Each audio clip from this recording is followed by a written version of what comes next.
One of the ways in which I express the point about the genetic book of the dead is that a scientist of the future, a biologist of the future, will be able to read the book that is the animal. At present, we can't really do that to a very great extent.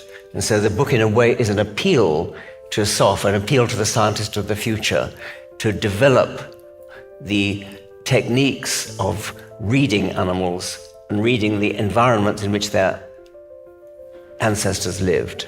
Which arguments, if any, do you believe are most impactful in helping people of faith to challenge their faith? Well, obviously it depends why they have faith in the first place. And in some cases it's because of the argument from design. They're impressed by the complexity of especially living things, and they may wrongly think that that it can't happen, because it can't happen by chance, therefore it must be by design. They don't realize that evolution is not a theory of chance. So that's one thing. If, on the other hand, they are persuaded by the Bible or the Quran, whichever their holy book happens to be, then you could undermine it by looking at scholars who have actually examined the origins of these holy books. Just as a matter of fact, I'm reading at the moment Catherine Nixie's book, Heresy, which I strongly recommend. And it really does. If I had any hankerings after Christianity, it would certainly undermine it good and proper.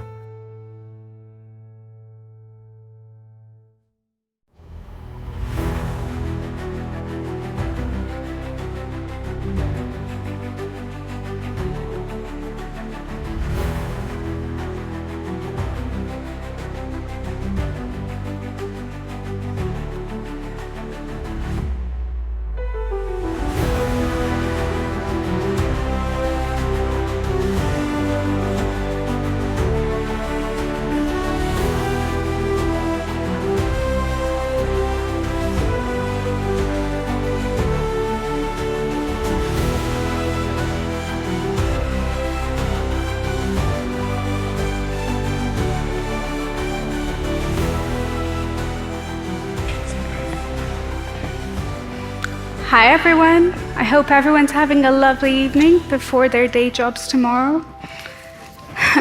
Thank you so much for having me, although for many of you who don't know me, my name is Zara. I'm an ex-Muslim and the founder of the charity Faithless Hijabi, and we'll talk about that in a bit. But I've flown all the way here from Sweden thinking I would be escaping the cold, but clearly not the right country for this. I wanted to start a bit on my journey and how I first found out about Richard Dawkins. It was his interview with Mehdi Hassan by Al Jazeera, where Mehdi quoted what Richard had said about teaching religion being child abuse. And I was like, who is this man? Why is he saying that my parents had told me to finish the side of my crust on my toast so I could go to heaven is child abuse? Clearly he knows nothing about religion. But also, Islam is different. It's not Christianity with the right religion. So, Richard, get your knowledge up to date. 7 years later, here we are, right in front of you. But as we're here celebrating Richard's contribution to science, rationality, and of course his hilarious reading of his hate mail. I don't know if you guys have watched the video, it's hilarious. I wanted to highlight two of his pieces that aren't spoken about very widely. And I know it's because that it contributes globally to the world outside the West. One of them being the Translations Project, having his book translated to Arabic and other languages where being atheists is a crime. And I know these books have contributed to many people's journey outside religion, but also for critical thinking. A clear example is, I'm from Tanzania, and we speak Swahili there. And when I tried translating what atheist means, because I was trying to explain to somebody, I was like, I don't believe in God. There was no translation. It would just translate quite literally to no God. And it made me realize that these translations are so valuable that in many countries, the concept of not believing in God is so foreign that it just doesn't compute. I remember having this conversation with somebody who was doing my nails, and she was like, so what religion are you from? And I'm like, I'm not a believer. And she's like, what? That doesn't make sense to me. But that also kind of reminded me that they've never seen a world outside religion. And as it stands in countries like Pakistan, Bangladesh, and even Indonesia and Malaysia, they have active hunts for atheists, which means that while these translations have helped us so much to achieve where we are right now as ex-Muslims, it also meant that what was a passive thought in our mind, the teachings of apostasy laws as a concept, became an active threat that we had to fear. The law that we were taught. But yes, and with that came, like I said, his second contribution, which was his work with the program Secular Rescue from Center for Inquiry, where a lot of ex-Muslims whose lives have been in danger have been supported by organizations like that. And having worked so closely with organizations like Center for Inquiry, I know that freedom for many ex-Muslims is a dream, sometimes unachievable. A lot of us are daring to be here, daring to speak, and many of them live a closeted life. And his books being downloaded over 1 million times means that there is a growth in the Arab and the Muslim majority world for people like me. But it also comes at a cost, from being ostracized to physically and emotionally abused to being imprisoned. Been there, done that. But also the death penalty. And we're not often told about all of this. It's something that we don't hear about because the space has been dominated by other ex-religious people. But we've had to navigate as ex-Muslims in a world where either people have wanted to erase us, have never heard about us, or wish to silence us because we exist. Because, it's more important that we don't criticize Islam than we actually talk about our lived experience and our journeys outside Islam. And Richard's work has been a lighthouse for many of ex-Muslims. I don't know any ex-Muslim who hasn't read or known about Richard Dawkins. So, tonight it's about him, but it's also about the battle that has been long fought and is continued to be fought. A lot of us who've never really had the chance to speak up. What's funny that when I put up a poster about me doing this event, I had so many people trying to cancel me and attacking me because, of Richard's views. But the ex-Muslims who were actually supporting me were so excited about one of their own being here and sharing that stage because we've been canceled for so long. And, when people talk about cancel culture, I always raise the issue that Islamists have wanted to do that to us for ages by, the death penalty, by literally trying to cancel our existence. So tonight, we don't just celebrate Richard's work, we celebrate the courage to stand up, to remember those people who couldn't make it here today, those people who never got a chance to actually see this movement grow in so many different directions, and the support that we are now increasing to get.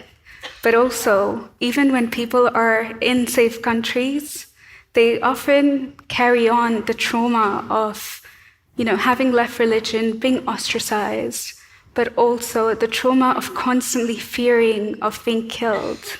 And even in safe countries, that trauma doesn't just disappear. And that's what my charity, Faithless Hijabi, does.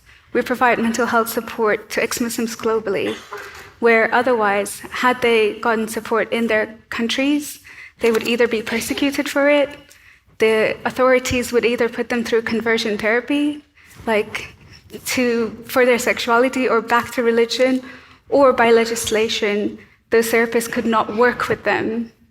And that puts our work with Faithless Hijabi so much more valuable because we work beyond borders to help support healing where there hasn't been much recognition. So please donate. It's on our website on how you donate. But with that, thank you so much for having me. And I hope you enjoy the rest of your night. I'll introduce your host, Nihal, as he'll come about. Thank you so much.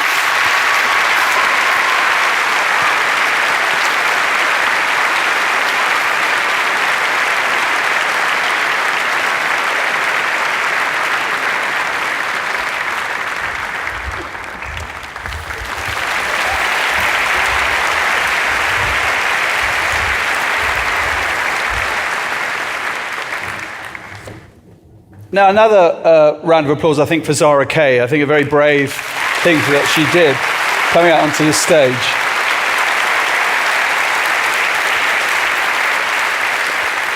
So yes, my name is Nihal Arthanayake. I'm a broadcaster, a podcaster, an author, a semi-retired DJ, and a definitely retired rapper. There you go. Now, I want you to firstly make some noise for Omoyele and Benjamin, our British Sign Language interpreters there, BSL. And to Nicola, who will be doing all the captions this evening as well. Round of applause for Nicola as well, please.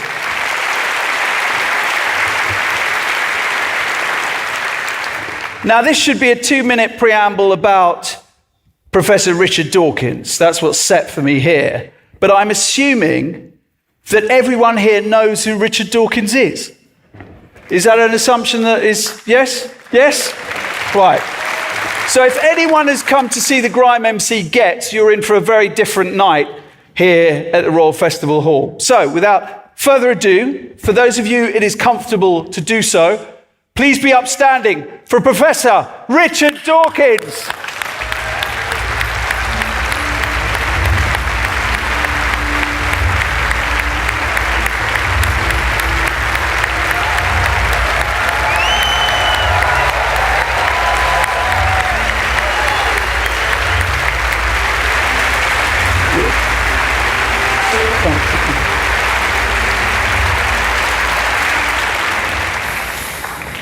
Wow. How does this compare to Milwaukee? It's a bit bigger. How was the American tour? It was rather fun. It was very variable. There were different people on the stage with me at each location, 11 different locations, one in Canada. And the election came up remarkably little. I was not asked once about it, I'm glad to say. Good. Yeah. That ends tonight. Just to ask you, how different are American audiences compared to British audiences, for instance, who I believe, certainly statistically, embrace atheism in a way that Americans less likely to? I wasn't talking about atheism. I have done in the past. And I tend to get a rather good reception, especially in the so-called Bible Belt, because the people who come to hear me in the so-called Bible Belt, just about everybody everywhere in the South calls itself the buckle of the Bible Belt. And they come to see each other, I think. They come to look at across the hall and they see each other and recognize each other. And all I do is just sort of bring them into the hall. Let's talk about the genetic book of the dead. And firstly, how does it connect with the selfish gene, which of course in a couple of years' time will be 50 years? 50 years, my God, yes. Well, it is a kind of bookend. One of the interviewers called it that. I think it's rather a good way to put it. I've described this as my last tour, certainly my last tour of America. And it is a kind of bookend. It sort of looks back in a way. It doesn't contradict anything in the selfish gene. It takes it further in some ways.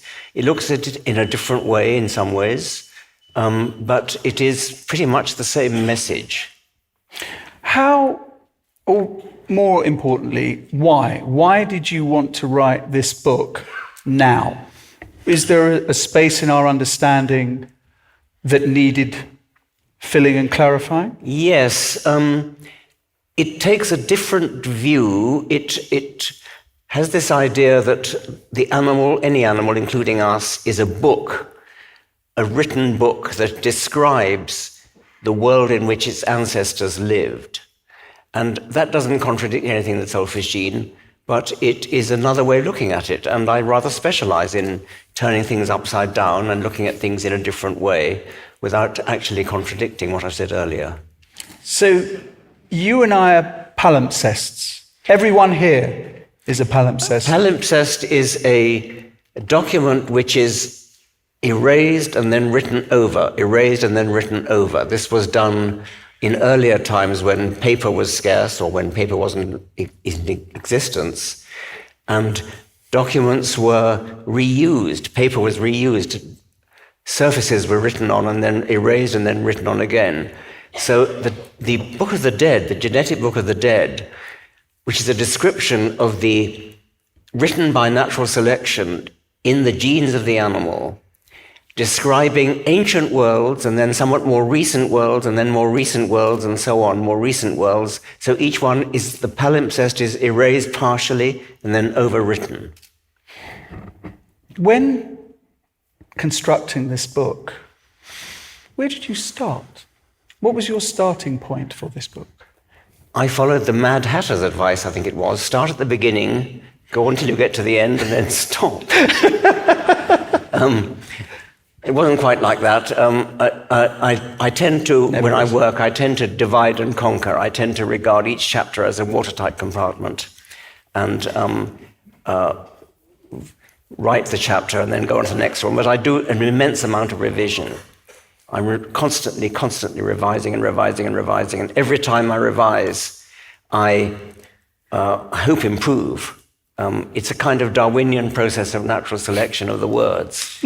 Every time I read them, I read them through the eyes of a different hypothetical reader.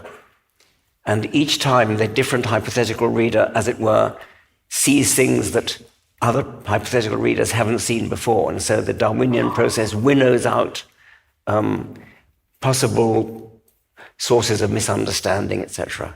I interview a lot of authors of fiction, and by and large, Richard, they say to me there's a point at which they always think, maybe it's 30 or 40,000 words in, this is rubbish.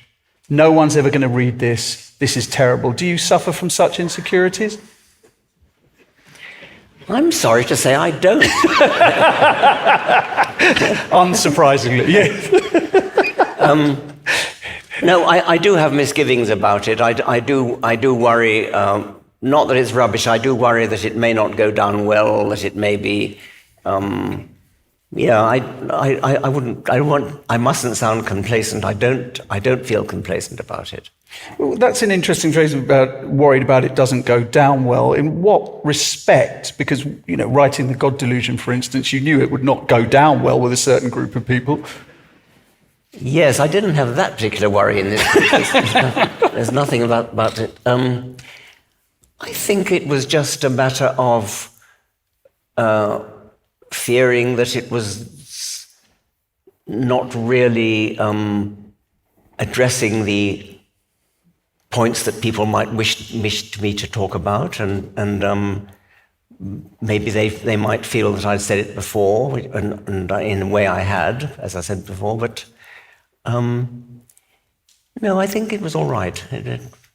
So what is paramount in your thought processes then? Is it that what everyone out here is expecting of you as the thinker that you are, as the academic that you are, or ultimately questions that you yourself have to answer? Is that paramount?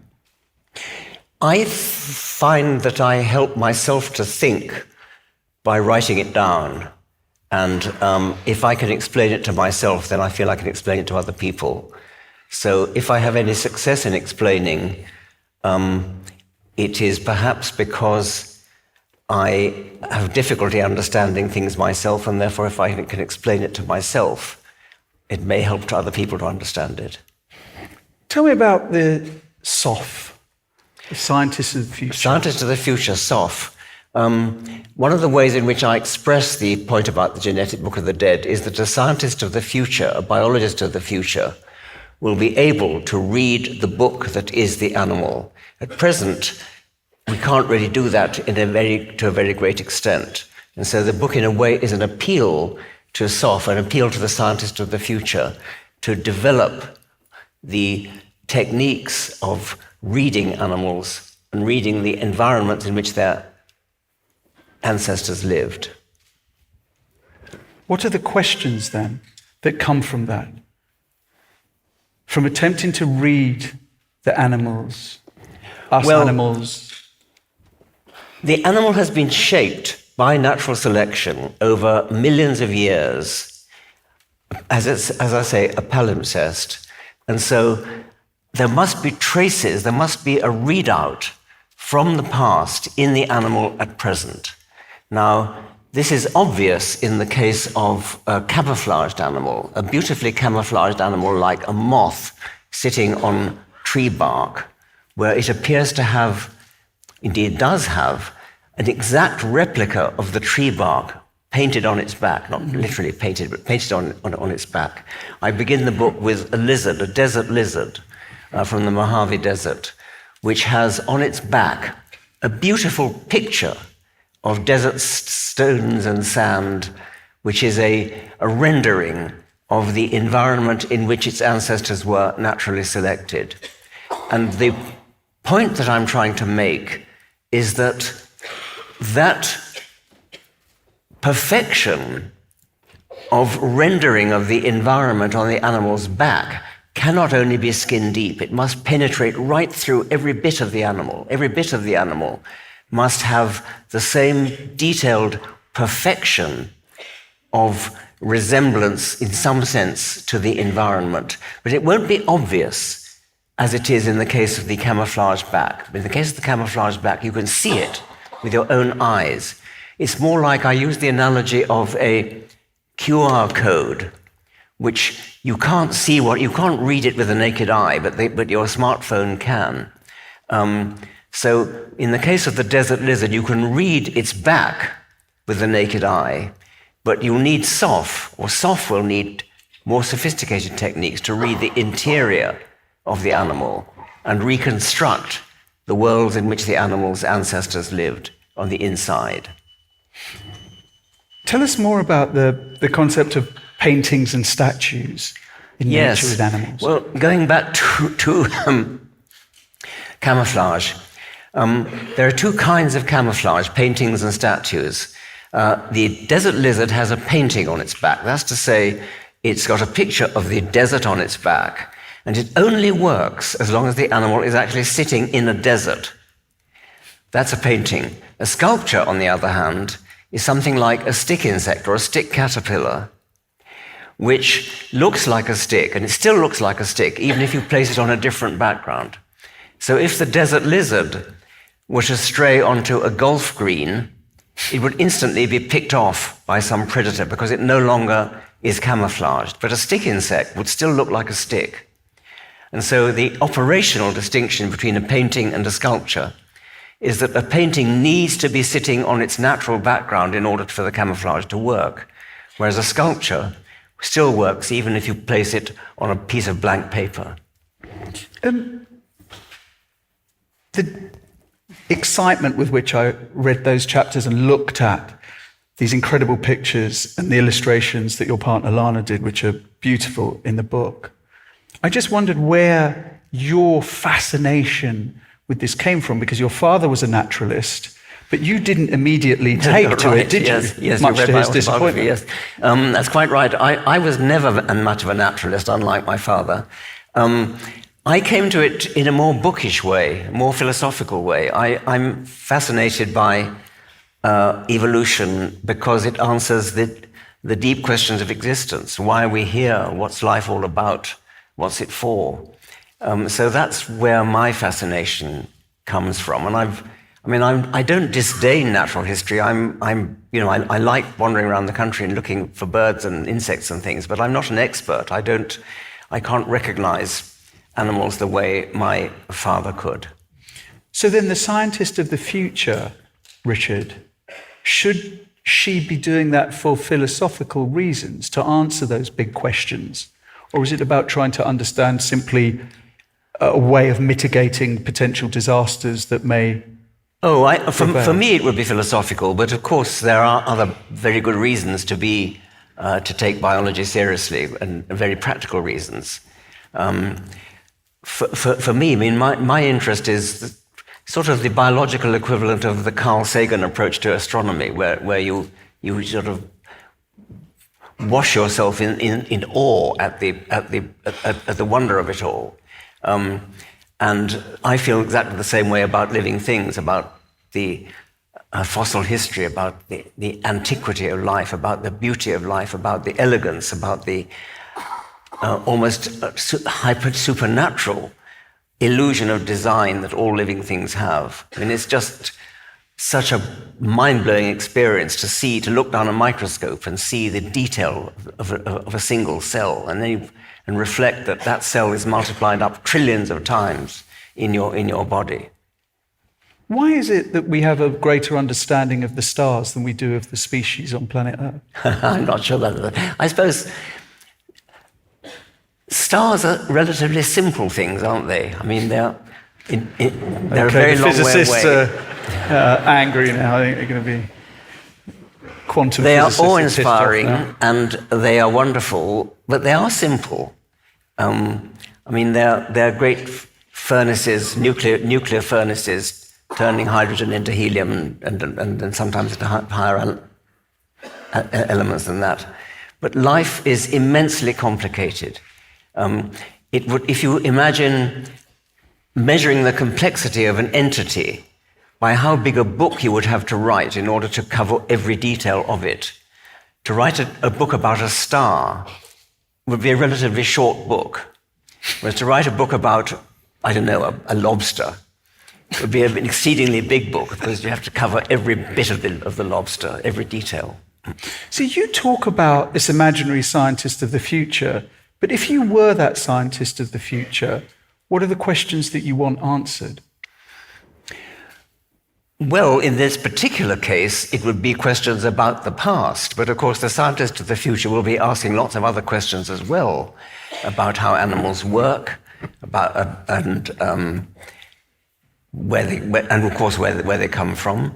But in this particular book, I'm talking about reading the animal as a readout of the past. But that's on the assumption that the future will not be that different from the past, is it? You have to make that assumption. Well, in a sense, the animal makes that assumption if it's going to survive. Animals are programmed to survive in the world in which they're born, and that will only work if the future is relatively similar to the past. And fortunately, it is. And the world is a relatively conservative place. If the world was constantly changing in a sort of mad, capricious way, then animals wouldn't survive.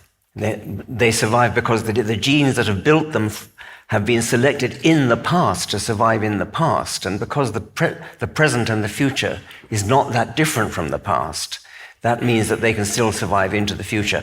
On those occasions when the future is different from the past, as when the dinosaurs went extinct because a rather great meteorite came and collided with the Earth, then all bets were off. I mean, it was no longer possible to survive, and most species went extinct at that point. Does the climate crisis not hint at the capricious nature of what could happen? It does. I mean, it wouldn't be as sudden as the dinosaur thing, but potentially it's another source of mass extinction. What impact has, say, for instance, the bubonic plague had on the evolution of humans? I mean, in genetic terms, it's just a blip in terms of evolution. That's very interesting. It does seem likely that the bubonic plague, the Black Death, and then the Great Plague of 1665, almost certainly that did have a drastic selective effect, and we are, and our genes are the survivors of those massive dyings. Because between, I don't know, it's the 14th century, there's something like 25 million people. Oh, it was colossal, yes. In just 4 years. Yes, and it must have been selective. Interestingly, talking about more recently, AIDS. I once did not that long ago, I did a television program, and I went out to Kenya and talked to a prostitute who, alone among her cohort of Nairobi prostitutes, had not died of AIDS. All all her contemporaries who'd started the business at the same time as her about 20 years ago had all died. And I asked her why she thought that was. I knew the answer, by the way, because she was the subject of a Canadian research project, and she was genetically immune. So she had a gene which immunized her. She didn't know that, but I knew that. Anyway, I asked her why she thought she'd survived. And she said she thought that God must have been looking after her. She said that to the wrong bloke, didn't she? So I said, well, that's very nice, but why didn't God look after all your colleagues who started at the same time as you?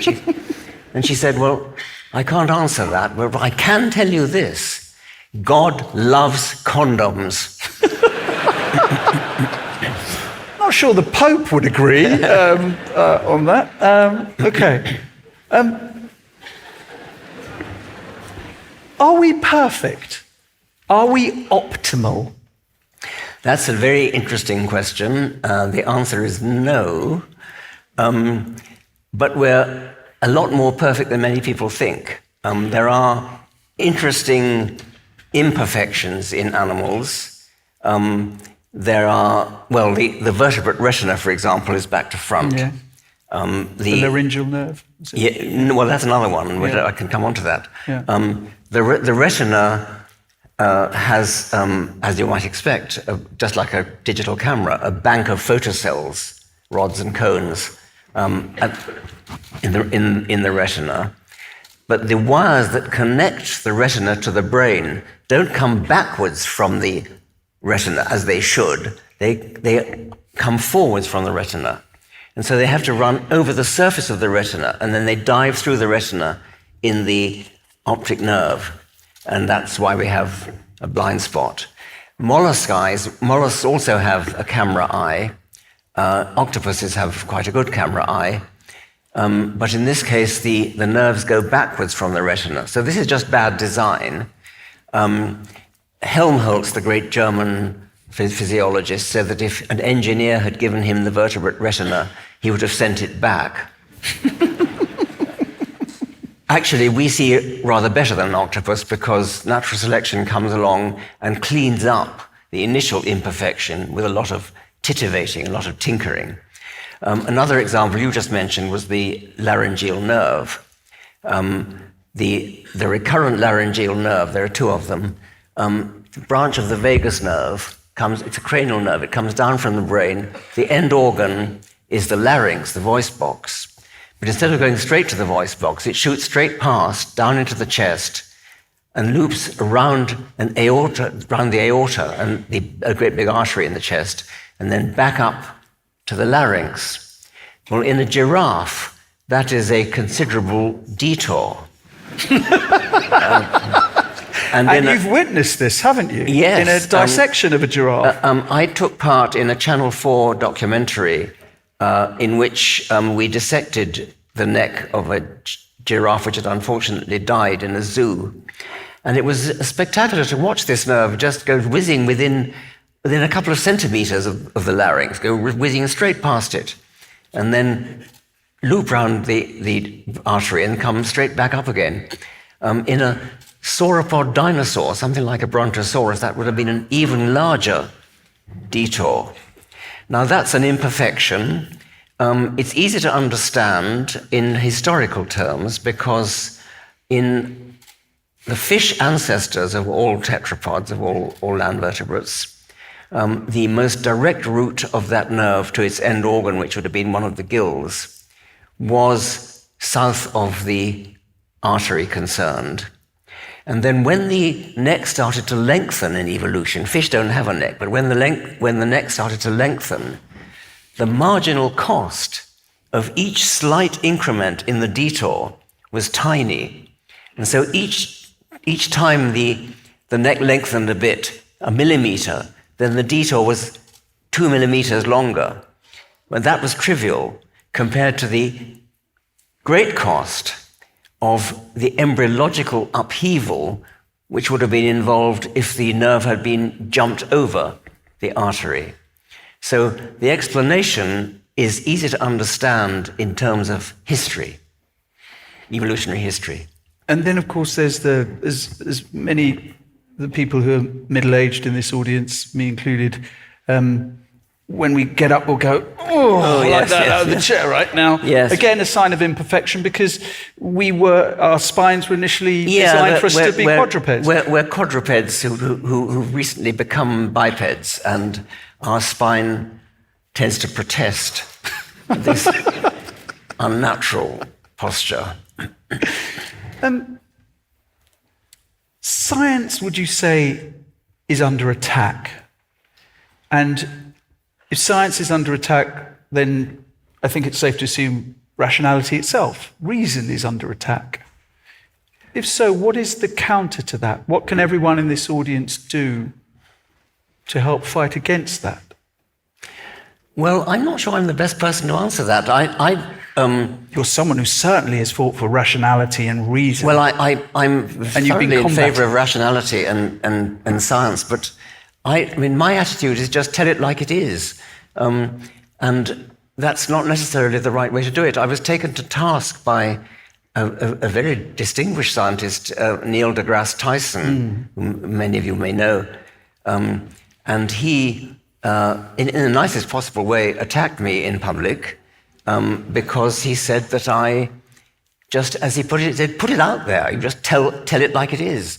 And he said there should be an act of seduction, an act of persuasion. You should try to coax your audience. Don't just tell them this is the way it is, lump it. And he accused me of being too simply stating the facts and saying take it or leave it. He pointed out that at the time I was professor of the public understanding of science, and he said I ought to be engaged in an exercise of persuasion, not simply of stating it. I retorted. Well, I first of all said, I gratefully accept the rebuke. And then I said, I quoted the editor of New Scientist, as he then was, Alan Anderson. And he told me, I asked him once, what is your policy at New Scientist? And he said, our policy at New Scientist is, science is interesting, and if you don't agree, you can fuck off.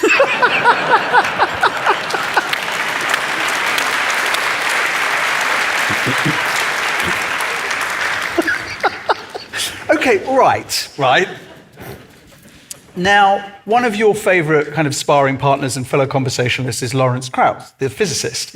And he also speaks about seduction, but he also says that scientists themselves have been very bad at selling science to people, and telling people to fuck off usually doesn't work particularly well. Well, that was Neil deGrasse Tyson's point, of course. Yeah. And actually, Lawrence Krauss himself, the first time I met Lawrence Krauss, he attacked me in exactly the same way.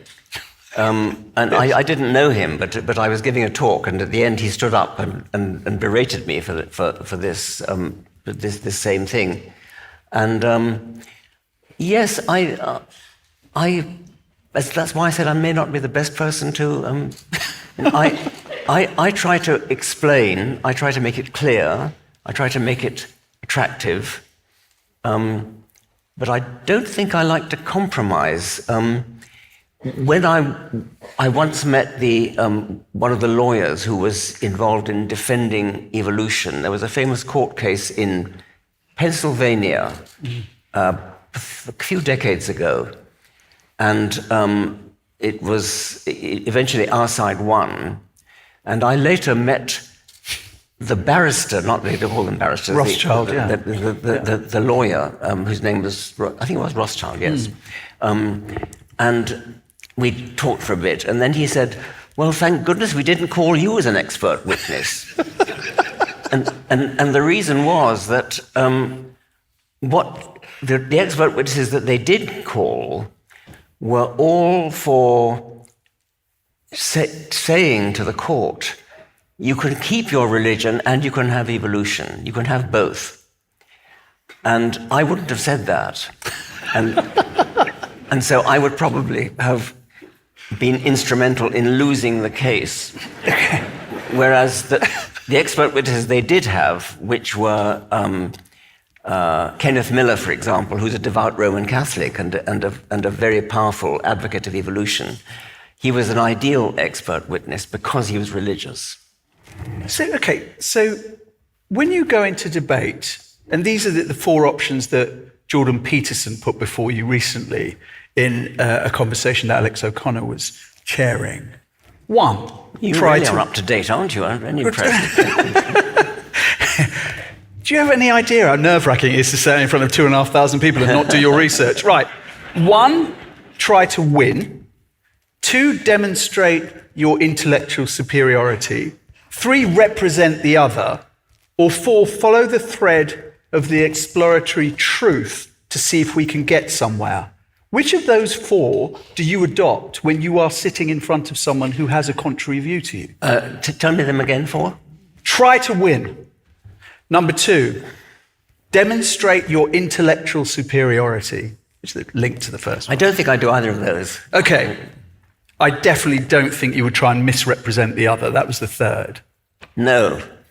And then follow the thread of the exploratory truth to see if we can get somewhere. Yes, I think that's what I suppose Neil deGrasse Tyson, Lawrence Krauss, and Rothschild would have wished me to do. With Lawrence Krauss, you said, "I want to kill religion." Did he say that? No, you said that. You said that to him. Well, it doesn't mean I want to kill religious people. No. I have the greatest sympathy with religious people, who often their religion wants to kill them.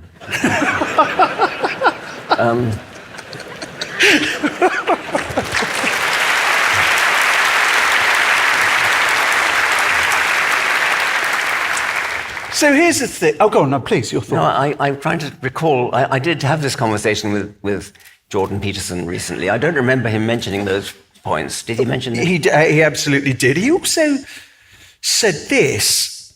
You were talking about dragons. Well, he was talking about dragons. Do you remember that? I do remember that. Right. And he said, if there is a predator, if we accept that there are predators, then is it such a huge leap of the imagination to say, that's a terrible Jordan B. Peterson impression, it's such a huge leap that there should be dragons. Now, he wanged on for quite some time about this. And I was As is his wont. And I just wondered, in those debates... Okay, yeah. This gets to the heart of the difference between us. And he is drunk on symbols and metaphor. And so to him, it doesn't matter whether it's a tiger or a tyrannosaurus or a dragon. It's all the same thing, because dragons are just a symbol of predatoriness. And to me, it actually matters whether things exist. I mean, in the case, obviously, he doesn't think dragons exist, but to him, he doesn't care whether they exist. Because for him, all that matters is their symbolic significance, their significance as Jungian archetypes. This came up again with respect to Cain and Abel, the Genesis story of Cain and Abel, which he thinks is a very, very important piece of literature, most important piece of literature ever written, I think he almost said. It is symbolic. It has Jungian archetypal significance. It's all about fratricide. It's all about jealousy between brothers, all that kind of thing. But to me, it actually matters that Cain and Abel didn't exist. And I don't think he thinks they exist either. But he said something like, Cain and Abel were the first humans to be born naturally.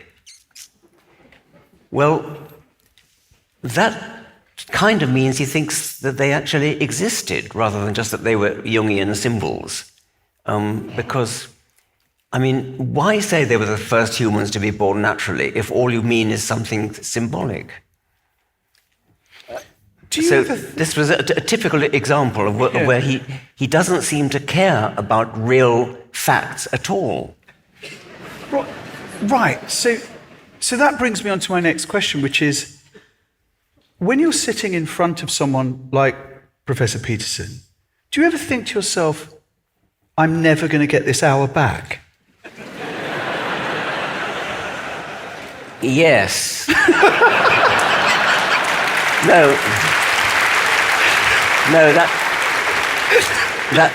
That's rude. I didn't mean that. I didn't mean that. It was an interesting conversation. It was very well moderated by Alex O'Connor. He's brilliant, yeah. Yes. And it clarified for me the essential difference between us, which is that I think I like metaphors too. I think I like symbols. I even like Jungian archetypes. But I do make a distinction between them and real facts. And I think he doesn't.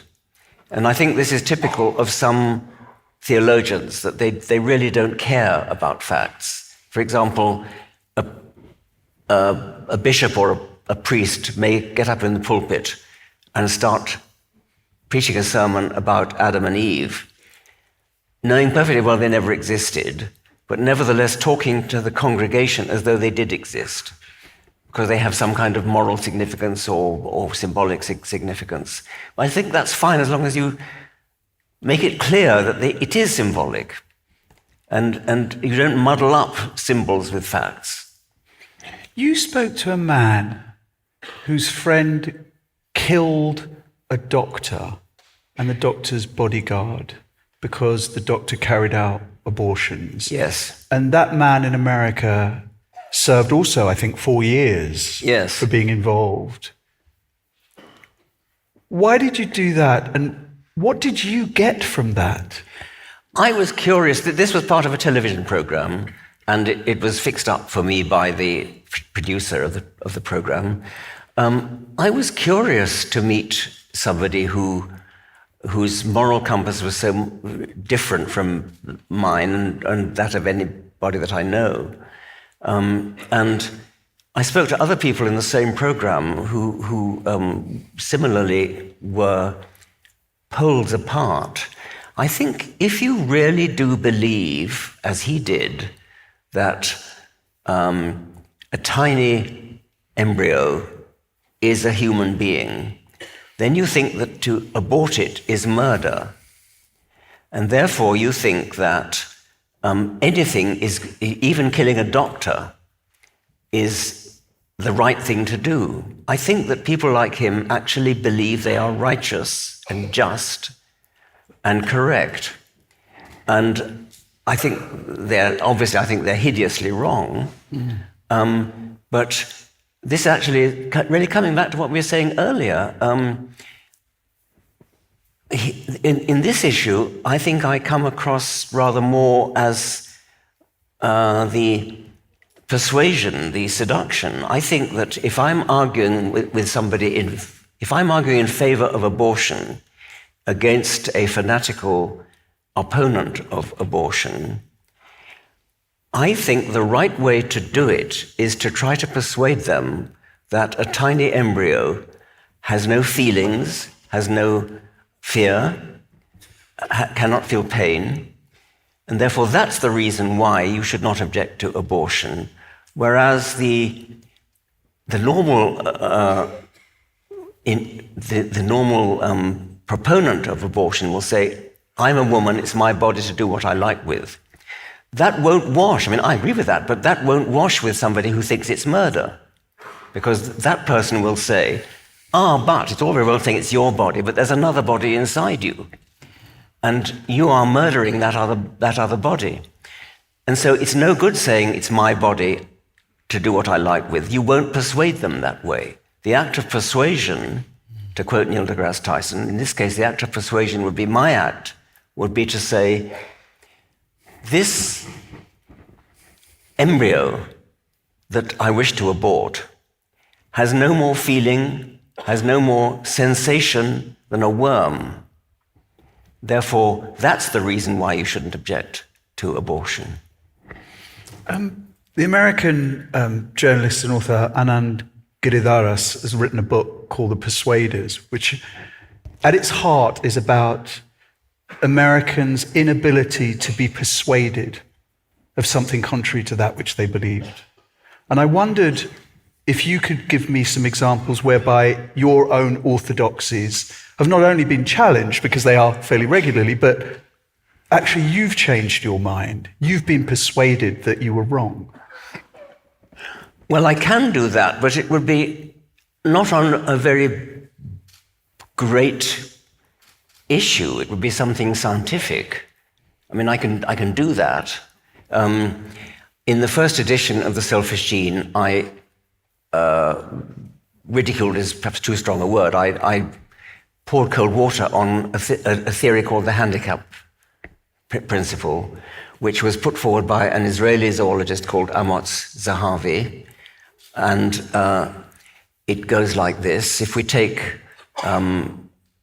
something like a peacock's tail is the obvious example. The peacock's tail is a handicap. It's a great, big, ornamental handicap. It clearly is a burden to the animal. It clearly makes it more vulnerable to being eaten by predators. It clearly makes it harder to take off and fly.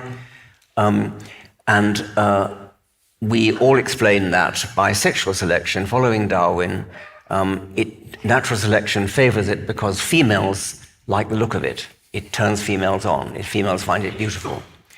Now, and that's in spite of the fact that it's a handicap. So although it's a handicap, it's worth it for the male because he gets females, even though he actually loses his life, probably. He's shortened his life because of it. Zahavi took a radical view, which is that it is favored by the female precisely because it is a handicap. Females value a signal because it's costly.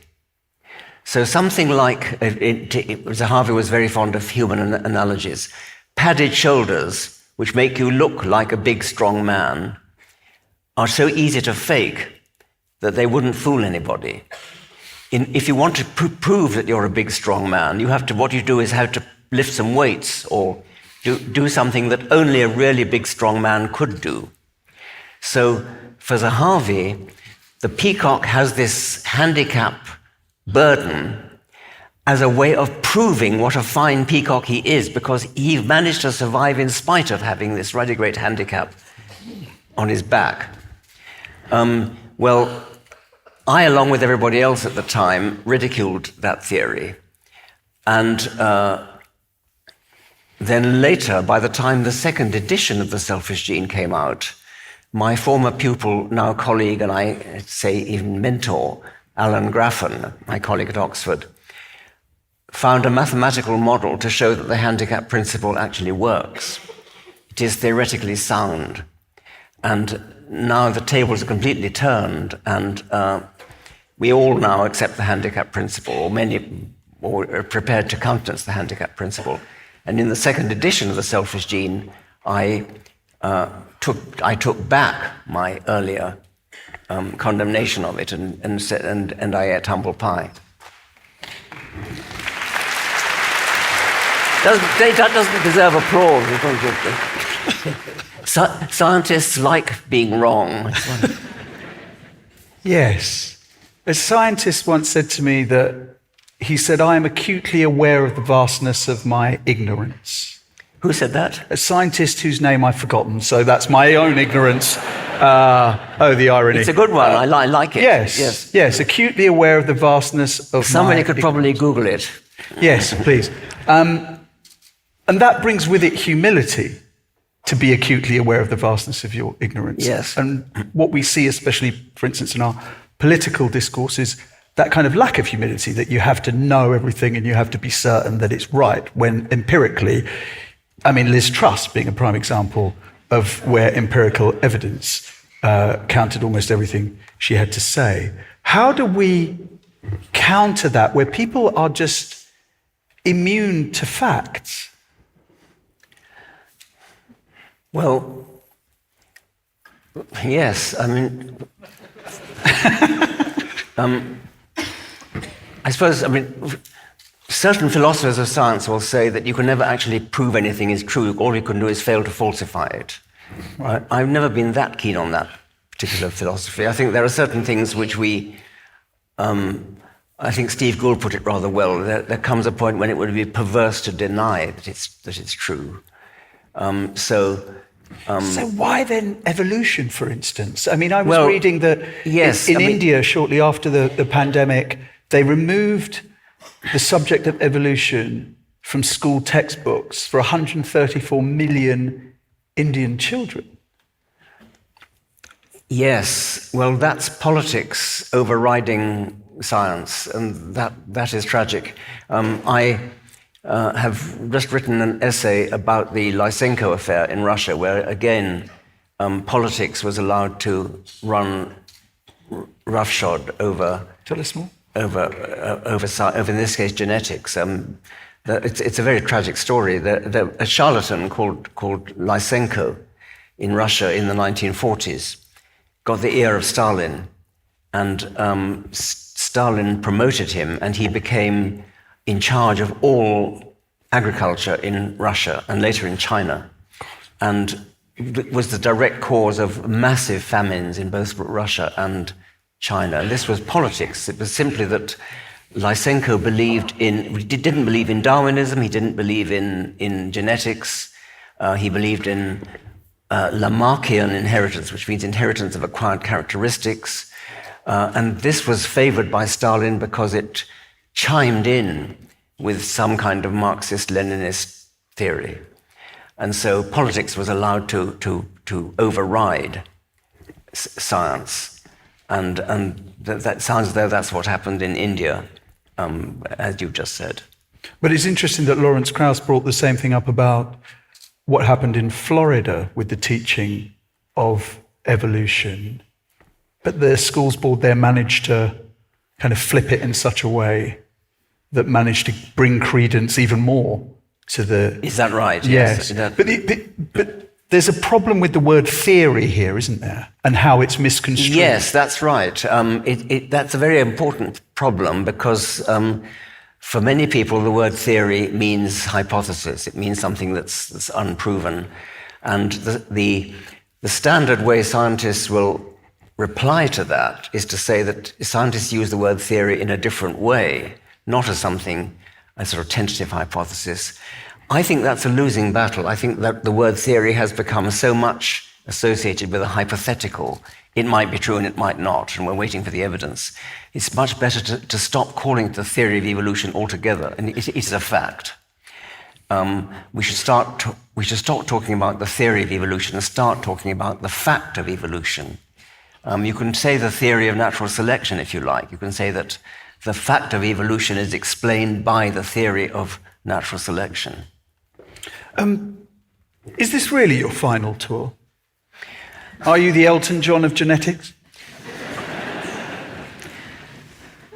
When I said that, I meant it to apply to America. Hooray!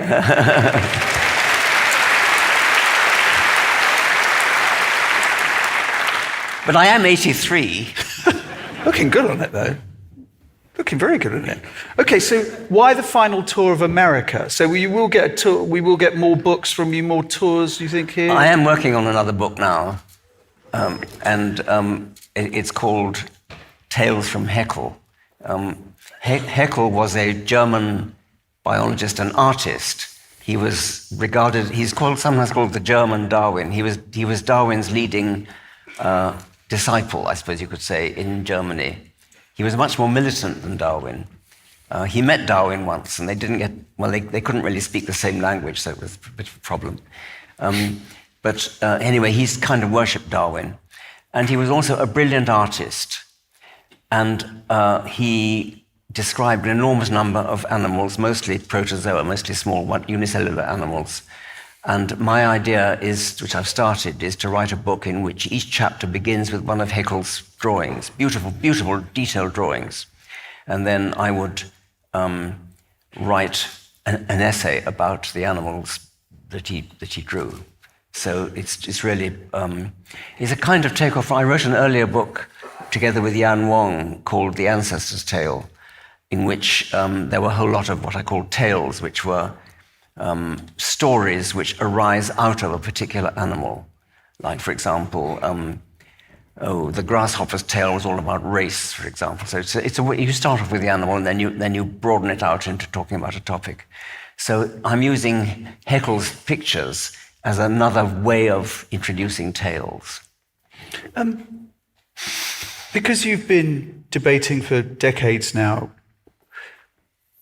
what are the most boring questions that you've been asked? The ones that now, when you're asked, you just roll your eyeballs and go, God, not this again. Well, you wouldn't say God, presumably, but you say, not this again. It's unfair to roll my eyeballs. I mean, but it's not fair on people who ask the question thinking that it's a nice, pristine, new question and not realizing that yes, but they would know. I mean, there is... No, I mean, I suppose one question that I hate, and I hope I don't get it tonight, is what advice would you give to a young scientist just starting out in his career?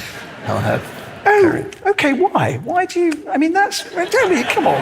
I mean, I wasn't going to ask that question, but now that you've opened the door, I mean, look, you are... Look, clearly, I mean, with Zara Kay, when she came on here and she talked about the difference you'd made to her life, and people are inspired by your words, and a young person going to whatever university... It makes me feel coy. It makes me feel embarrassed to be asked. Really? Yes. I'm not some kind of guru who's with any kind of wisdom. I mean, another one that I don't like because I'm too philosophically naive to tackle it is the free will question. And I mean, I usually chicken out and use Christopher Hitchens' answer, which is, do I have free will? I have no choice. And of the people that you've intellectually sparred with over the years, who are the ones that you've walked away from being most impressed by and even changed by? I think maybe Rowan Williams, the former Archbishop of Canterbury. I wouldn't say changed by him, but impressed in the sense that he's too nice to argue with. And he also is so intelligent. He finishes your sentences for you, so he knows exactly what you're going to say. And then for some reason he doesn't agree. But presumably you didn't take the New Scientist approach to Rowan Williams, I hope. Yeah. No, good. That's good. It's very good to know. Coming back to the genetic book of the dead, what difference do you think quantum computing will make in terms of the scientists of the future? I interviewed Michio Kaku about his book Quantum Supremacy, where he was talking very much about the revolutions that could happen with quantum computing. I know rather little about it. I have talked to David Deutsch. I've talked to other people who know a lot about quantum computing. My understanding is that is that if it really works, it's going to be so immensely revolutionary that all kinds of things, I mean, the sheer amount of computational power that will be unleashed will have dramatic consequences, not just in science, but in everyday life. And for example, one point that's been put to me is that computers will become so powerful that encoding will become very, very, possibly even impossible, because any attempt you might have, any password protection you might have for data, for your bank account details or something, will be so easily broken by this enormous increase in computer power. I don't know. There are probably physicists in the audience who can answer that question better. But I think it's still in its infancy at the moment, and so we're safe from it for a while. When you think of the scientist of the future, what is it about what she will see that you most envy? Well, I think that one of the problems which I would like to see solved is the origin of life. That is a somewhat baffling problem at the moment. I think we know the kind of thing the answer will look like. The biology of consciousness, the biology, the evolution of consciousness, self-awareness. In that case, I'm not even sure what kind of an answer will look like. In the case of the origin of life, I know the sort of answer I would expect. In the case of consciousness, I don't even know what the question is. It just seems to me to be baffling. I mean, I know that I'm conscious. I presume you are. But it is such an internal thing. We can't be sure. I mean, it is. Philosophers have made a perfectly valid point that it would be perfectly possible for an unconscious zombie, an unconscious robot, to have all the attributes that a living thing does. And why bother with consciousness, in other words? What excites you more, philosophical questions or scientific ones? Well, I suppose scientific ones. Yes, I would have to say that. But you said at the very beginning of our conversation that the basis of your passion was philosophical. Yes, I did. But as opposed to being a natural history, as opposed to being a bird watcher or a bug hunter or something of that sort. So I didn't. But they were philosophical questions. Yes, they are. But I didn't come to biology through being a bird watcher. If I asked when I interviewed candidates to Oxford to read biology, and I asked them why they wanted to do it, nearly all of them said because I've been all my life like to watch birds, or I like to hunt insects or press flowers or something. And I just meant that I wasn't one of those. Right. Okay. But you still let them in, did you? Oh yeah. Okay. Good. Oh, yeah. Nice. Good. We're coming to the end of our time. We've only got about 5 minutes left. Then it will be questions that have been submitted by you wonderful humans. I'd like to get your take on this line from the book. Genes are used. They are not active causes. That's a quote from Dennis Noble, who is a colleague of mine at Oxford, a very distinguished physiologist, and I devote much of a chapter to refuting that statement. He does not believe that genes are causes of anything. He believes that genes are services, that when the body needs to make a particular protein, it goes to the library, the DNA library, and takes down the relevant bit of DNA to synthesize the protein that it needs. For me, that completely misses the fundamental point about natural selection. Natural selection is the differential survival of genes in gene pools. As the generations go by, some genes become more numerous in the gene pool, in the population, other genes become less numerous. And the reason why the successful ones become more numerous, is precisely that they have causal influence on a succession of bodies via embryonic processes. So it is absolutely fundamental to natural selection that genes have causal influence on embryology and hence on bodies, and that's why some genes survive and others don't.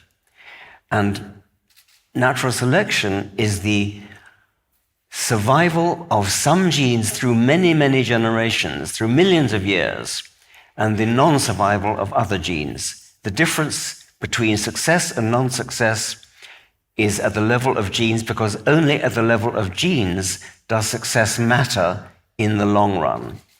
At all other levels in the hierarchy of life, like the body or the population, the body dies. The only thing that goes on is the genes. And so natural selection is differential survival of potentially immortal entities, and genes are the only potentially immortal entities in the form of information, not in the form of DNA itself, because DNA itself is thoroughly mortal, but in the form of the information coded in DNA, it is potentially immortal. Is Darwin, or historically, should Darwin be regarded as more important to the advancement of human knowledge than Einstein? Oh. No, I would hate to make that sort of comparison. I mean, I think they're Lawrence both... Krauss did. He did, and He sided with your guy. I know he did. And he's a physicist. He's a physicist. Well, okay. I mean, and Dan Dennett did too. Dan Dennett, the late great philosopher, said, if I had to give a prize to the greatest idea anyone ever had, I'd give it to Darwin ahead of Newton, Einstein, and everyone else. What they mean, what Krauss and Dennett mean by that is that the idea that Darwin had totally revolutionized the way we see ourselves, the way we ought to see ourselves, because what Darwin showed was that big, complicated things like us have a mechanistic explanation. And that was a big thing to show. It's an immensely simple idea. I mean, that's what's astonishing, is that, I mean, Einstein had to be really clever. And, I mean, I'm not denying that Darwin was clever, but once you understand Darwin, you've got it. It's perfectly simple. I once said that you could measure the power of a theory, of an idea. I used to call it a theory, I'll call it a theory, by the amount that it explains divided by the amount that it has to assume in order to do the explaining. And Darwin is enormous. I mean, the amount it explains is everything about life. Its diversity, its complexity, its beauty, everything about life is explained by one very, very simple theory, very, very simple idea, the non-random survival of randomly varying information. That's it. But, and that's very simple. You think any fool could think of that. The amazing thing is it took until the middle of the 19th century for anybody to think of it. And it eluded all those clever people who went before. But nevertheless, Newton and Einstein, they had to be really clever to do what they did. Now, that is our part of the conversation over with. I hope you've enjoyed that hour that we've just done.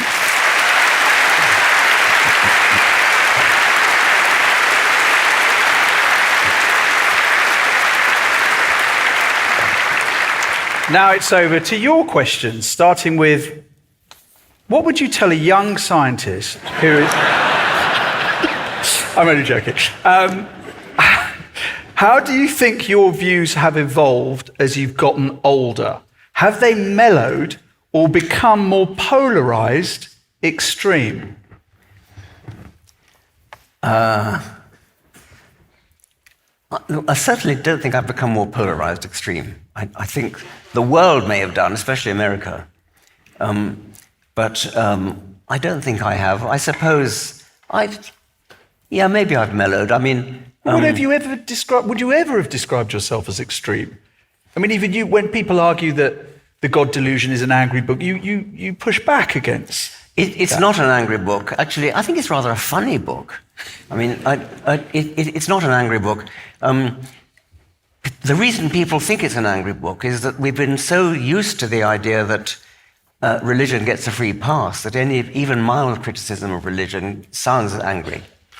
But it really isn't. It's quite a gentle book, actually. I mean, it begins in a very gentle way, talking about my school chaplain, whom I had a great respect for, and describing in a very sympathetic way.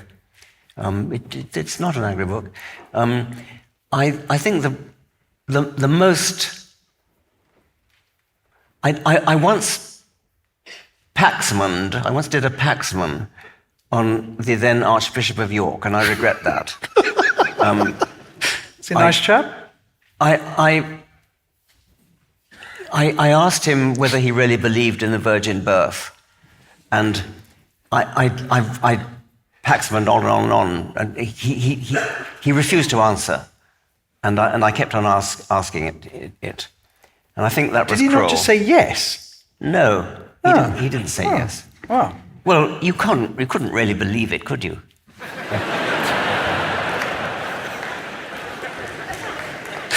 But he couldn't admit that he didn't believe it. And so... Oh, I see. Right, okay. And so it was unkind of me to keep on asking him the same question. So what, you just kept saying to a bishop, we don't really believe it, no, do I you? didn't. I just kept repeating the question. So this question number 2, just very quickly, reminds me of once I saw Gary Newman, the musician, being interviewed, and he's an atheist, and the BBC presenter, and he flies planes, and the BBC presenter kept saying to him, yes, but what if the plane was, going into a dive, you were almost certainly you were going to die, would you not, pray? Would you not call out to God? And then he said, no. And then he went, no, but, you're 5 meters away now from the ground. You're going to die. Would you not eat? And he went, well, no, right? Because he's an atheist, right? So here is this question. Has your assertion of atheism ever wavered? Not since I was about 16. There you go. Whoever answered that question, there you go. So that's, 67 years or so. Are you worried about mass extinction as a result of climate change in the next 100 years? Yes, I think you have to worry. And I think we all ought to worry. But I don't think that means that I lie awake at night fretting about it. I mean, I'm a temperamentally optimistic person, although intellectually I think one has some grounds for pessimism. In The God Delusion, you argue that belief in God is irrational and unnecessary. Given current trends in secularism, do you think the Western world is on a path towards abandoning faith traditions altogether? If so, when do you think this shift might fully take hold? It's clear that these questions were submitted before our discussion, because, yes, fair enough. Yes, but I mean, this is... to be very specific about it, abandoning faith traditions altogether. I mean, that shows no sign of happening, particularly in America, does it? Well, increasingly it is, actually. If you look, poll data suggested. Well, I was looking at poll data from January of this year by Pew Research, who was saying that essentially it may well have plateaued. I see. Right? Then you're more up to date than me. Right. Okay. I don't have a crystal ball to forecast sociological trends. I can only express a hope that it will die and be replaced by scientific rationalism and humanism and moral philosophy. But it'll take a long time, I think. In my experience, says this person, people who have faith in the existence of God don't seem particularly interested in arguments on the matter. Well, we've covered that. Their faith is enough for them. Which arguments, if any, do you believe are most impactful in helping people of faith to challenge their faith? Well, you've done that. I mean, Zara is an example of that. So which are most impactful? Which arguments, if any, do you believe are most impactful in helping people of faith to challenge their faith? So if you're trying to undermine someone's belief, how do you do that? Well, obviously it depends why they have faith in the first place. And in some cases it's because of the argument from design. They're impressed by the complexity of especially living things, and they may wrongly think that it can't happen, because it can't happen by chance, therefore it must be by design. They don't realize that evolution is not a theory of chance. So that's one thing. If, on the other hand, they are persuaded by the Bible or the Quran, whichever their holy book happens to be, then you could undermine it by looking at at scholars who have actually examined the origins of these holy books. Just as a matter of fact, I'm reading at the moment Catherine Nixie's book, Heresy, which I strongly recommend. And it really does. If I had any hankerings after Christianity, it would certainly undermine it good and proper. Beyond the origin of life, what is the current accepted origin for the basic features of living cells? There you go. Beyond the origin, you mean later than the origin of life, I suppose? Well, it's beyond the origin of life. What is the current accepted origin for the basic features of living cells? I'm not sure what beyond the origin of life means, because the origin of life, well, it's the beginning. I suppose the origin of life would be the origin of the first self-replicating molecule. And that would be the start of natural selection. And then I suppose the origin of the first cell would be a bit later than that. Is that the implication of that, do you think? I can only assume it is. Or perhaps it means the eukaryotic cell, which was probably much later. The eukaryotic cell being a much more complicated cell, which is what we have and what plants and all animals have, where the cell has a nucleus and it has a lot of complicated gubbins inside it as well, which bacteria don't have. And that came about because of a symbiotic union between two prokaryotes, two bacteria-like things, which came together to form the eukaryotic cell. This we've covered slightly, but I think you covered it specifically to the selfish gene. Over the years, have there been aspects of your work that you've significantly revised or reconsidered? Looking ahead, which areas of your work do you anticipate might undergo the most substantial revisions or updates? Yes, I am often asked that, and I think, and at the moment I'm tasked with writing a preface to the 50th anniversary edition of The Selfish Gene, and obviously I ought to be saying something about what I would change. The rather sad answer is not very much, because it's not because nothing has happened. Enormous things have happened. It's a very fast-moving field of genomics, but that doesn't really affect the fundamental point of the selfish gene, which is an evolutionary one.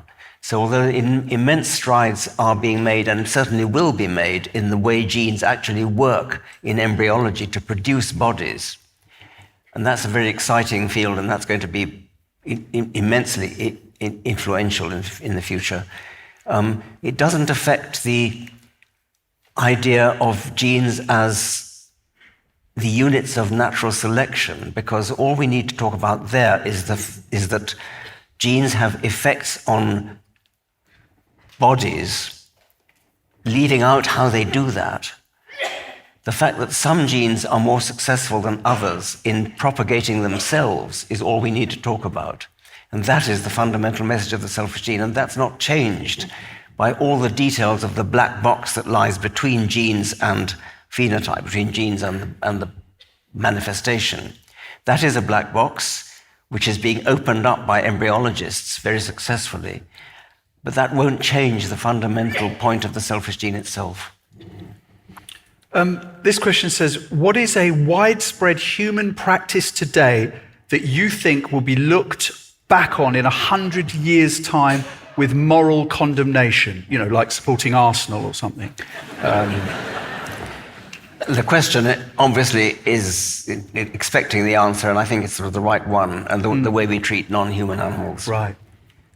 Because I think the word Would that species. be eating meat as well? Yes, the word speciesism has been coined by analogy with racism, because a couple of centuries ago, racism was absolutely endemic. Everybody was racist, and now we're not. I hope we're not. It's not a big stretch to imagine that in 100 years' time, we shall look back on our speciesist times with the same feelings. Is that a moral or a scientific argument? Because, of course, one of the arguments made against eating of meat is the the impact that it has on the climate. Well, there's that too. I mean, it is a scientific argument as well, but I think the questioner was implying a moral argument, yes. Question number 9. Looking back on your incredible career and life, what do you consider to be your biggest achievements as a scientist and or as a human being? And what would you like your legacy to be? So let's start with biggest achievements as a scientist, then biggest achievements as a human being. It can be both, I guess. I suppose my second book, The Extended Phenotype, would be my biggest achievement as a scientist. And I reprised that in the second edition of The Selfish Gene. Why, Richard? Well, I suppose it's my most original contribution. I was talking about genes surviving by virtue of the effect they have on bodies. And the extended phenotype is it's not only the effect they have on the body in which they sit, it's the effect they have on the world at large, which increases their own chance of survival. And the simplest examples of extended phenotypes are animal artifacts, things like birds' nests, which are not part of the body, but which are nevertheless obviously Darwinian adaptations. They're obviously shaped by natural selection, and that means there has to be genes for nest shape, genes for nest size, genes for nest lining, etc. And beaver dams is another example. But then I generalized from that to effects of parasites on their hosts. So there are lots of rather macabre examples of parasites manipulating the behavior of hosts in order to further the interests of the parasites. Many worms, for example, parasitic worms, have an intermediate host, which might be a snail or might be an ant. And the definitive host is perhaps a sheep or a cow. And the parasite, the worm, needs the ant or the snail to be eaten by a sheep or a cow in order to get into the next stage of its life history. And so what it does is it manipulates the behavior of the snail or the ant to increase the probability that the ant will be eaten inadvertently by a sheep. And it actually crawls into the brain and makes a brain lesion in the brain of the ant, which changes the behavior of the ant, which increases its probability of being eaten. Now that is a phenotypic effect, an extended phenotypic effect of genes in the worm, in the parasitic worm. It is a Darwinian adaptation, therefore it's produced by the natural selection of genes, and the genes are manifesting themselves in the form of an effect on the behavior of the ant. So that's the next step in the argument. And then the next step would be to say that the manipulated organism doesn't have to be, the parasite doesn't have to be sitting inside the host. A cuckoo fledgling, nestling, is manipulating its foster parent in the same kind of way, but it's not sitting inside the foster parent. So this is action at a distance. And then action at a distance is generalized yet further to be any kind of animal communication, birdsong, for example. Birdsong, in the case of canaries, the song of a male canary causes the ovaries of a female canary to swell and therefore changes the hormonal state of the female. This is a phenotypic effect in the female of genes in the male, because it's a Darwinian adaptation working on genes in the male. That's the extended phenotype. So if that book was your greatest success as a scientist, what book would you identify as being your greatest success as a human being, or is it the same? I'm not sure I've had much success as a human being. Well, I wrote a book called Unweaving the Rainbow, which was an attempt to examine the poetry of science and to treat science as a branch of culture. So, would not the God delusion feature in any reckoning of the greatest mark you've left? Well, it's true that I do receive lots and lots of letters from people who say they've been converted or or equally often that it's articulated for them what they already felt. This question is antibiotic resistance, Richard, our biggest threat? What can we do about it? It's a threat. It's probably not our biggest threat, but it is a threat. It's a very good illustration of the power of natural selection, because of course it is natural selection. I was rather irritated when in my doctor's waiting room I picked up a pamphlet which was encouraging people to finish their course of antibiotics, and it said the reason for doing this is that bacteria are clever. Well, that's not the reason. And it's such a missed opportunity to explain what the real reason, which is natural selection. And did you bring this up with your GP? My GP is too busy for me to bring that sort of thing. Okay, right, okay. Professor Dawkins, in your view, does the human tendency to seek purpose and meaning in life have an evolutionary advantage? Or is it simply a byproduct of consciousness and intelligence? And that's very interesting. I think it does have one.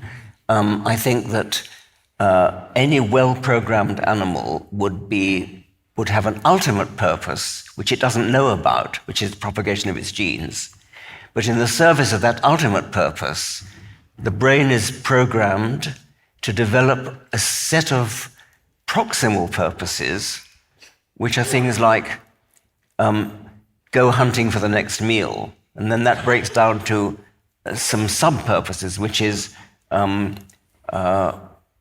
whatever it is, set out looking for prey, and then reproduce, and then look for footprints or smell the ground, and so that there will be a whole nested hierarchy of purposes within purposes within purposes, and that's a very sensible way to organize your life. There's a part two of this question which said, could this drive for meaning hinder scientific progress by leading us to impose patterns and narratives where none exist? There is a danger of that. We are prone perhaps to write in patterns and narratives rather than, but they do exist as well. So I think we might be being led astray by the use of words like narrative and pattern. Next question. Do you think we'll discover life in our solar system, and do you think it would have the same genetic code? If it had the same genetic code, then I think it would be pretty certain that it was by cross-infection, because the genetic code is so arbitrary that the chance of it arising twice independently is vanishingly small. So if, for example, some kind of bacterial life was discovered on Mars and it turned out to have the same genetic code, then that would definitely be by cross-infection. That's not implausible, because we do know that meteorites landing on Earth, some of them have come from Mars. And so it could be the other way around as well. So I don't think we shall discover life in the solar system. I'd be delighted if we did, but I don't think it's very likely. It really bears upon the question of how improbable an event the origin of life was. If there is independent life, if life was discovered on Mars which had a different genetic code, maybe radically different genetic system altogether, I stick my neck out and say it'll be Darwinian life and would have some kind of genetics. So suppose we find life on Enceladus or on Mars, which had a different genetic code. That immediately means that the universe is crawling with life, because if it happened twice in one solar system, that means that the origin of life is a very, very probable event. At the other extreme, if there's no life elsewhere in the universe, which some people believe that we are the only life form anywhere in the universe. If you believe that, then you're committed to the view that the origin of life on this planet was a quite staggeringly improbable event, because there are so many opportunities for it to have arisen elsewhere in the universe. And if it only happened once here, then that means that it's such an improbable event that any theory, we're not looking for a plausible theory of how it happened. We're looking for a highly, highly implausible theory for how it happened. I don't believe that. So I think that probably there is life in the universe, but it may be as rare as only 1 billion other life forms elsewhere in the universe. Only 1 billion would be very, very rare indeed. The next question is about Christopher Hitchens. If the Hitch was here with us, 1, what would you ask him? And 2, what do you think he would say? Well, I only met him about 5 times and got on very well with him. You were very pleased to have him on your side, I can imagine. Oh, yes. I once wrote, if you're invited to have a debate against Christopher Hitchens, decline. He was, I think, the most eloquent person I've ever met. He had a magnificent command of history, politics. He was eloquent. He could pull things out with the drop of a hat. I'm not sure what I would ask him. I mean, and I'm not sure what he'd say, but I wish he were here.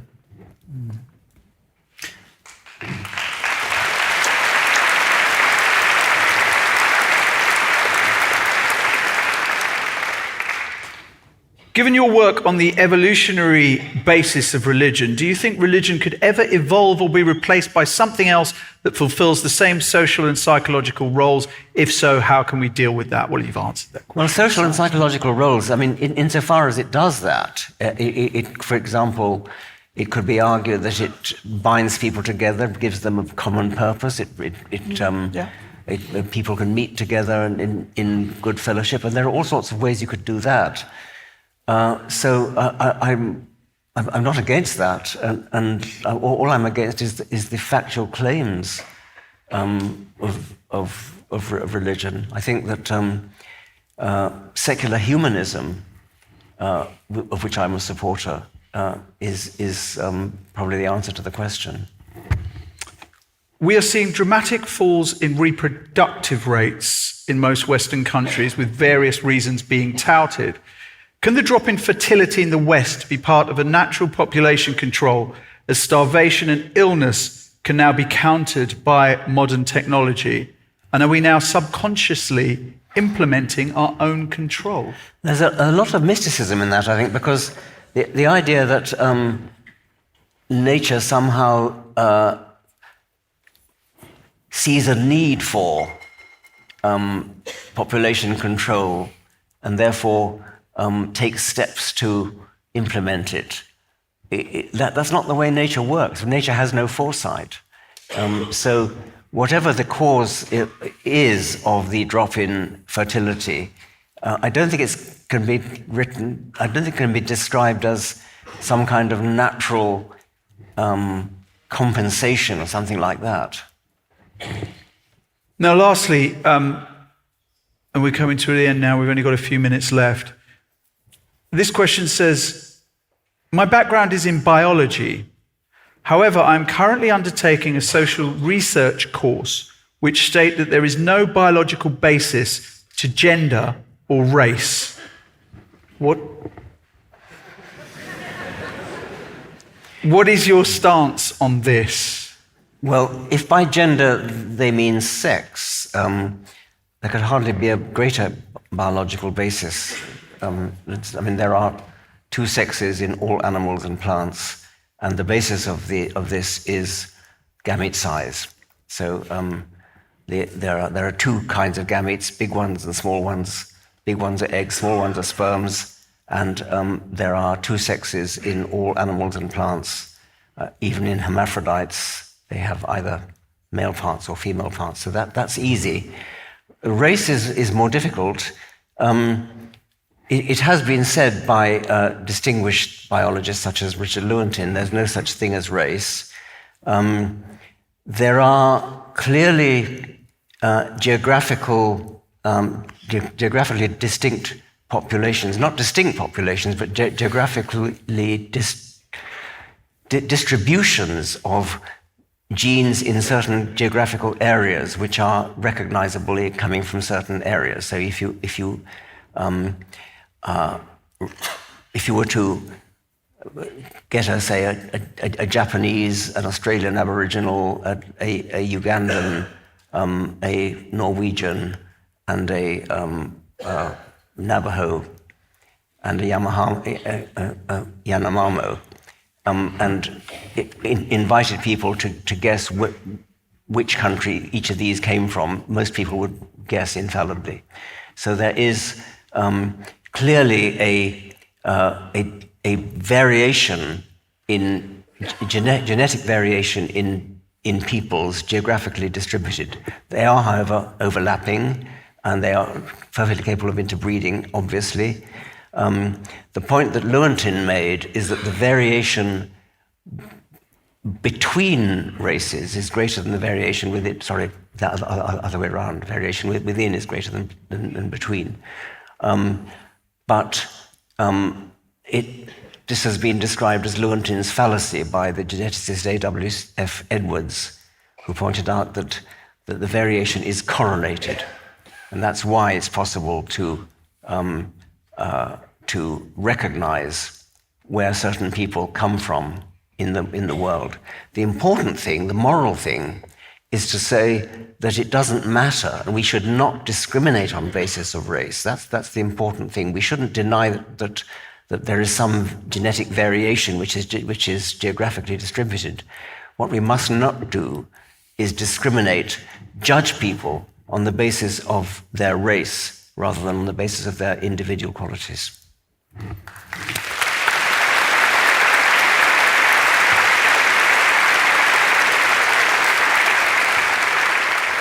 Now, we've already discussed your final tour of America, but with the 50th anniversary of The Selfish Gene coming up in 2 years' time, will we get a tour of the UK again? I fear so, probably, yes. Good.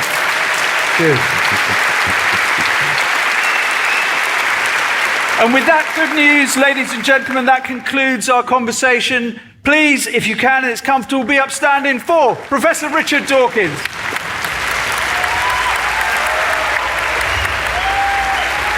Enjoy that? Very much.